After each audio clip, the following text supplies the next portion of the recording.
Cartão corporativo, lembra disso? Falava-se muito a respeito, né? Pediu até quebra de sigilo do cartão corporativo do ex-presidente.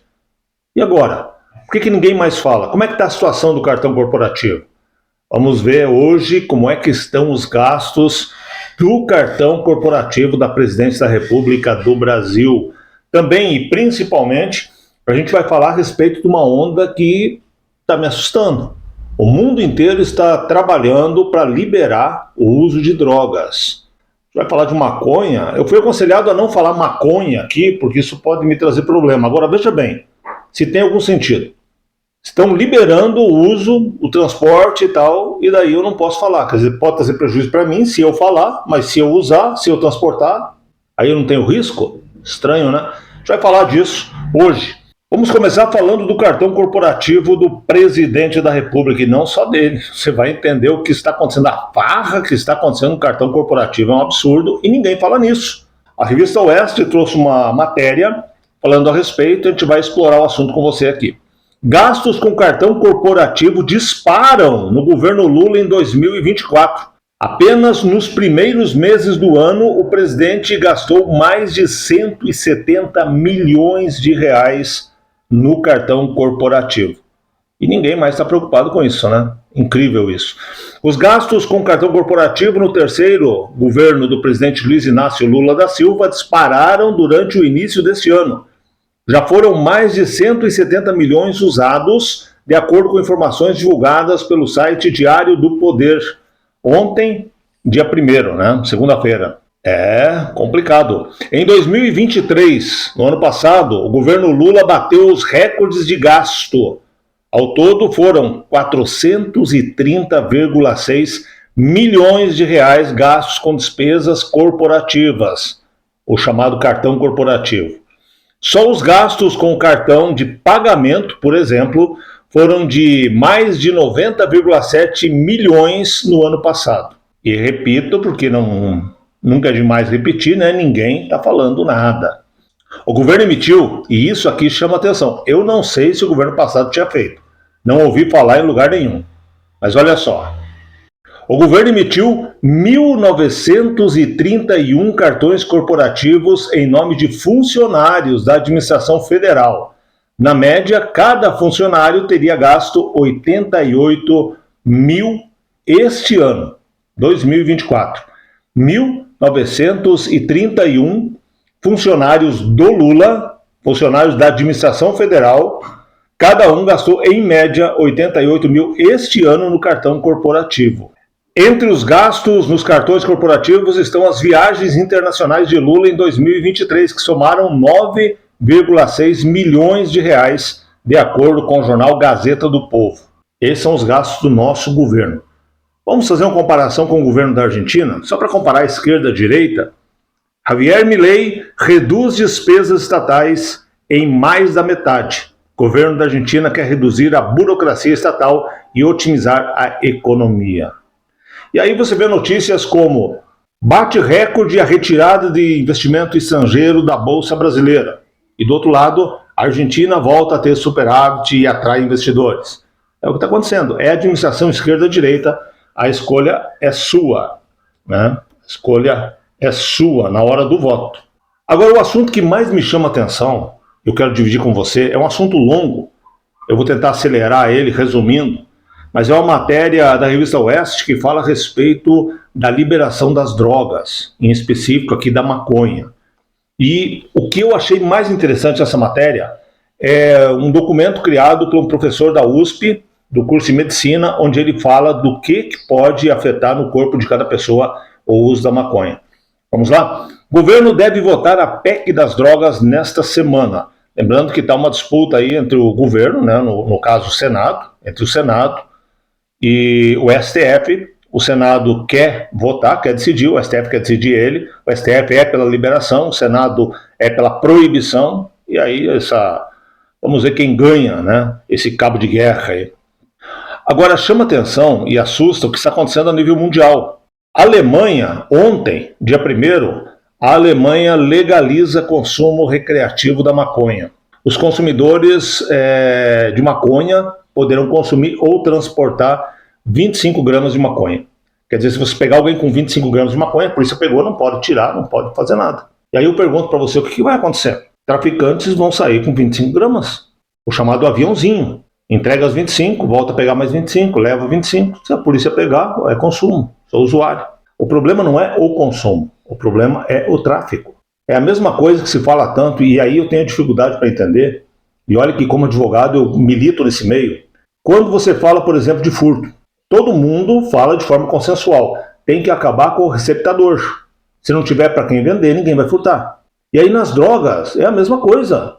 Se você não tiver para quem vender a droga, não vai ter tráfico. Não vai ter assassinato, não vai ter quadrilha. Mas aí eles querem liberar o uso? Estranho, né? Difícil entender. Mas vamos na sequência aqui. Então a Alemanha liberou 25 gramas. Também é possível plantar alguns pés de maconha em casa. 3 pés, se não me falha a memória. Cultivar e produzir a sua própria droga é possível também. Agora, você acha que alguém vai fazer isso? Consegue imaginar um drogado em casa produzindo, regando lá a sua maconha? Claro que não, né? Isso é conversa para boi dormir, como se dizia antigamente. E a Alemanha está sendo governada pela esquerda, bom lembrar disso, né? O governo da Alemanha hoje é um governo de esquerda. Outro país importantíssimo do mundo que tem um governo de esquerda é os Estados Unidos. Um país que historicamente, né, mesmo a esquerda lá, em muitas situações, a esquerda nos Estados Unidos é mais à direita do que a nossa direita aqui. Agora o Biden é uma exceção. Ninguém deveria ser preso por usar nem portar maconha, diz Biden. O presidente norte-americano concedeu perdão a condenados por porte e uso de droga sob a lei federal do país. Então, Estados Unidos, no mesmo caminho da Alemanha, pode usar e pode inclusive transportar, não tem problema nenhum. E aí eu repito para você, lá nos Estados Unidos vai acontecer diferente? O traficante vai fazer o quê? O chamado aviãozinho. Lógico, claro. E você acha que eles não sabem disso? Enquanto isso, aqui no Brasil, o André Mendonça revela um documento que ele recebeu já há algum tempo, mas me chamou muito a atenção e eu quero dividir com você. É um tanto quanto longo, então vou tentar resumir aqui para você, mas preste atenção, principalmente se você conhece alguém que infelizmente está nessa situação, né, dependente químico. Olha o que diz esse documento. Em ofício, o professor da USP alerta André Mendonça sobre o impacto do uso da maconha. O porte de droga está sendo discutido no Supremo Tribunal Federal. Jorge Alac, professor da Faculdade de Medicina da Universidade de São Paulo, a USP, alertou o ministro do Supremo Tribunal Federal, André Mendonça, sobre o impacto do uso de maconha. A data do ofício ainda é de 15 de novembro de 2023. A revista Oeste teve acesso esta semana. O primeiro alerta, de acordo com o professor, é sobre o aumento do uso da droga. De acordo com a Organização Mundial de Saúde, OMS, em 2009 haviam 210 milhões de usuários de droga no mundo. Esse número representava 4,8% da população global com idade entre 15 e 64 anos. Já em 2018, o número de usuários aumentou para 269 milhões, ou 5,3% da população. Ou seja, a maconha é a porta de entrada, as outras drogas vêm depois. Né? Chega um momento que a maconha não satisfaz mais e as outras drogas bem mais pesadas tomam seu lugar. Drogas lícitas ou ilícitas, particularmente as últimas, ou seja, as ilícitas, estão intimamente atreladas com o aumento expressivo da violência, morte, tráfico de armas e pessoas, contrabando, escravidão, até escravidão involuntária. Eu nunca vi escravidão voluntária, mas é o que diz aqui. Prostituição, encarceramento, sexo sem proteção, gravidez precoce e aumento de infecções sexuais transmissíveis, diz um trecho do ofício aí do professor. O relatório enviado a André Mendonça também enfatiza que a maconha pode influenciar na saúde humana, em particular o cérebro, a fertilidade masculina e aspectos da saúde sexual como o libido. Estima-se que 9% das pessoas que experimentam a maconha desenvolvem dependência. Além disso, a maconha pode aumentar o risco de transtornos psiquiátricos graves como esquizofrenia, bipolaridade, depressão, ansiedade e transtorno de personalidade. O ofício mostrou dados de um estudo feito na Nova Zelândia, conduzido por pesquisadores da Duke University. A pesquisa mostra que pessoas que começaram a fumar maconha na adolescência perderam 8 pontos no seu coeficiente de inteligência, o QI, entre as idades de 13 e 38 anos. Vou fazer uma pausa aqui. Se você já teve contato com alguém que é dependente de maconha, usuário de maconha, você vai lembrar aquela pessoa que fica lenta, fica... foi... Imitei bem aí? E daí vem, inclusive, a expressão noiado, né? A maconha faz isso, ela vai matando as células do cérebro e a pessoa vai ficando lenta, a pessoa vai ficando, com perdão da palavra, a pessoa vai ficando burra. A maconha faz isso, enquanto outras drogas deixam a pessoa mais atenta, alerta, causam mal, lógico, mas naquele momento do uso, a maconha vai deixando cada vez mais lenta. E esse é um problema sério, né? Até o nível do futuro da pessoa, inclusive futuro profissional, futuro familiar e tudo mais. Além do mais, o professor da USP diz que o uso frequente dessa droga, ou seja, da maconha, acarreta em fracasso ou abandono escolar, desemprego e crime. O ofício ainda mostra um estudo feito na Suécia sobre a maconha. A pesquisa conclui que a maconha está associada com maior incidência de câncer de testículo no homem. Esse realmente eu não sabia, né? Então o aumento, aí segundo esse estudo na Suécia, a maconha está relacionada ao câncer de testículo no homem. O professor Alak enfatiza que em curto prazo os efeitos da maconha no cérebro podem causar alguns efeitos como sentido alterado de tempo, uma espécie de um retardo, né? A pessoa fica lenta. Mudança de humor, movimento corporal prejudicado, dificuldade em pensar e resolver problemas, memória prejudicada, alucinações, delírios e psicose. Existem evidências já que associam aí a maconha a tudo isso, estudos, né, que mostram essa ligação. O relatório também revela que a maconha pode trazer amnésia, delírios, alucinações, ansiedade e agitação. Para finalizar, se isso fosse bom, não tinha o nome de droga. Isso é uma droga, né? Isso destrói famílias, isso destrói os futuros, destrói pessoas. E liberar... Assim, para encerrar, eu vou colocar meu ponto de vista para você. Já que aqui a ideia é ter uma opinião clara, né? E ter opinião. Qual que é a minha opinião nessa situação toda?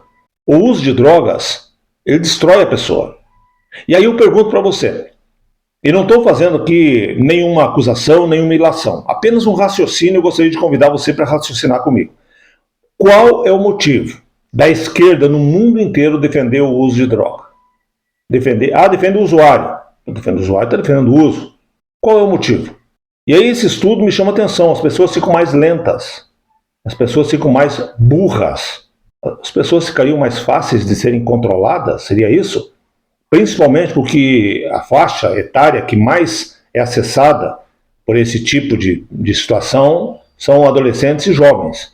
Eles ficariam mais fáceis de serem controlados, manipulados? Seria esse o motivo? Ou qual é o motivo que a esquerda, a nível mundial, defende tanto o uso de droga? É incrível, né? Tantas pessoas com tantos problemas sérios, não que a droga não seja um problema sério, mas a preocupação é absurda.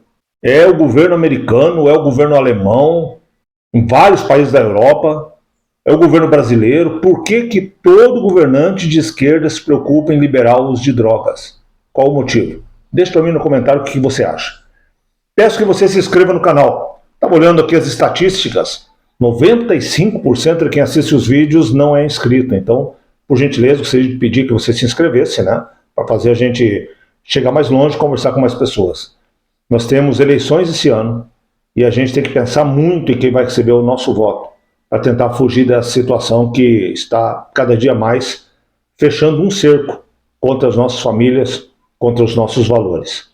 Então eu peço que você se inscreva, que você compartilhe com amigos, peça para que eles se inscrevam também, que você curta, que você comente para a gente chegar mais longe. Um grande abraço, um beijo no seu coração, que Deus abençoe muito você e tua família. Até a próxima.